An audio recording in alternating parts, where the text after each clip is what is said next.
Kristus ada di tengah-tengah kita, lebih utama dari segala sesuatu. Setia sampai akhir.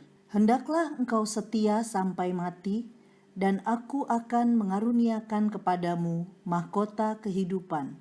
Wahyu 2 ayat 10b. Sahabat Iktus yang dikasihi Tuhan, di abad pertama pada masa pemerintahan Kaisar Nero, jemaat Tuhan diperhadapkan dengan situasi yang sulit. Jika tetap percaya kepada Yesus, maka mereka akan dijadikan lilin penghias taman istana. Polikarpus dari Smyrna adalah seorang martir yang tetap setia sampai mati. Di akhir hidupnya, sebelum ter panas membasahi tubuhnya, ia berkata, "Selama 86 tahun, aku telah mengabdi kepada Kristus, dan ia tidak pernah menyakitiku. Bagaimana aku dapat mencaci Raja, yaitu Kristus, yang telah menyelamatkanku?"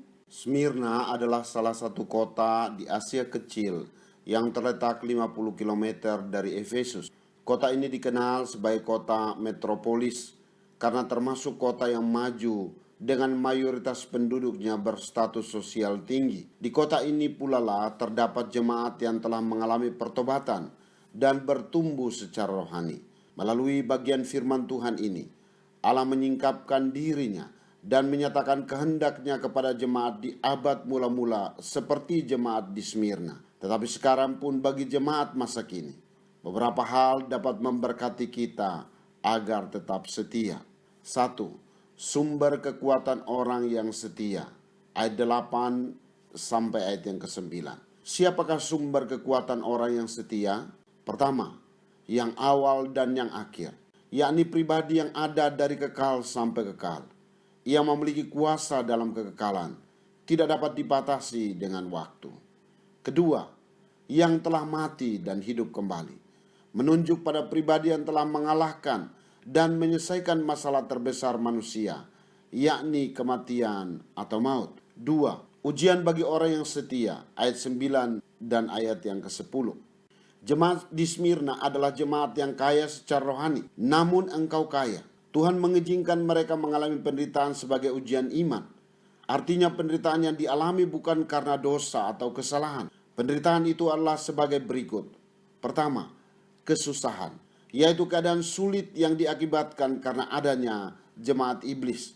Mereka lah orang-orang Yahudi yang ada di sekitar jemaat Smyrna, namun senantiasa menyebarkan fitnah, bahkan melakukan penganiayaan secara fisik kepada orang percaya. Ayat 10 menyampaikan tentang kesusahan selama 10 hari, yakni kesusahan yang tidak terlalu lama atau segera berakhir. Penjara dan penganiayaan dialami jemaat Tuhan hanya dalam waktu singkat, karena setelah itu ada kemenangan yang pasti didapat dalam Kristus. Kedua, kemiskinan, yakni penderitaan secara finansial.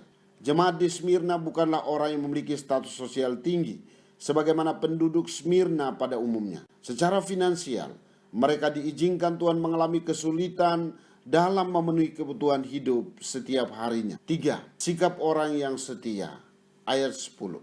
Di tengah penderitaan, sikap seperti apa yang diharapkan Tuhan? Pertama, jangan takut.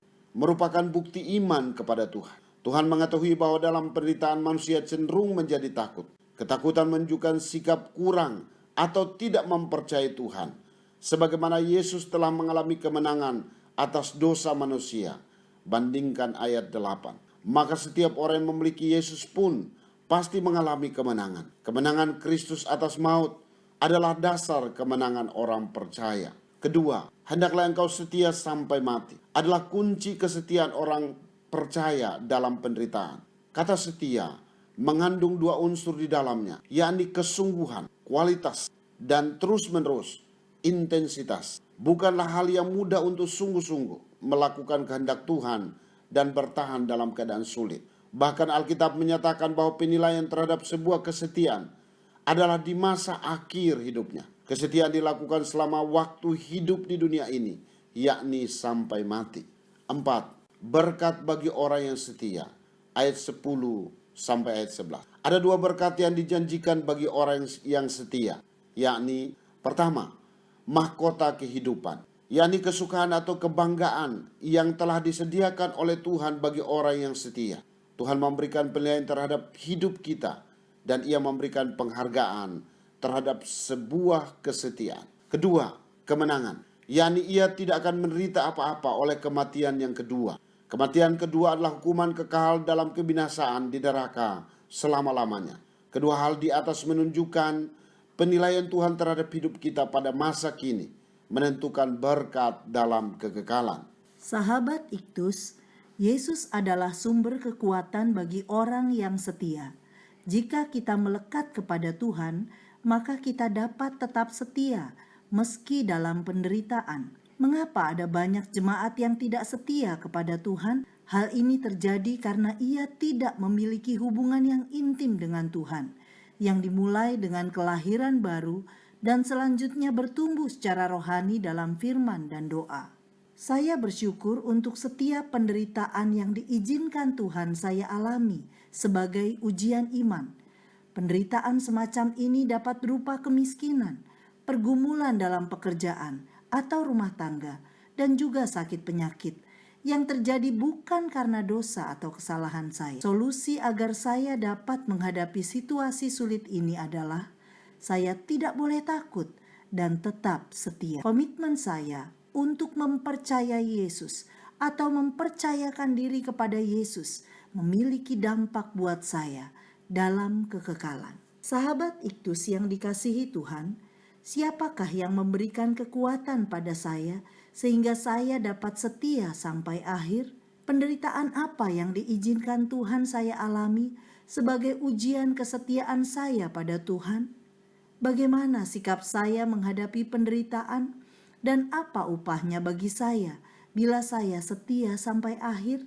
Tuhan Yesus, saya bersyukur bahwa Engkaulah Alfa dan Omega, yang awal dan yang akhir, selalu ada beserta saya dalam setiap detik hidup saya. Saat ini, dalam penderitaan yang saya alami bukan karena dosa, ajari saya untuk tidak takut dan tetap setia sampai akhir hidup saya. Terima kasih atas janji-Mu ya dan amin, membuat saya tidak takut akan apapun. Biarlah dalam sejarah hidup saya telah melakukan yang berarti bagi lingkungan saya, bagi Indonesia dan segala suku, kaum dan bahasa. Amin. Orang yang setia mengikut Yesus bisa kehilangan segala sesuatu, termasuk nyawa. Namun ia tidak bisa kehilangan mahkota kehidupan. Kristuslah yang harus ku beritakan hingga datang Kristus.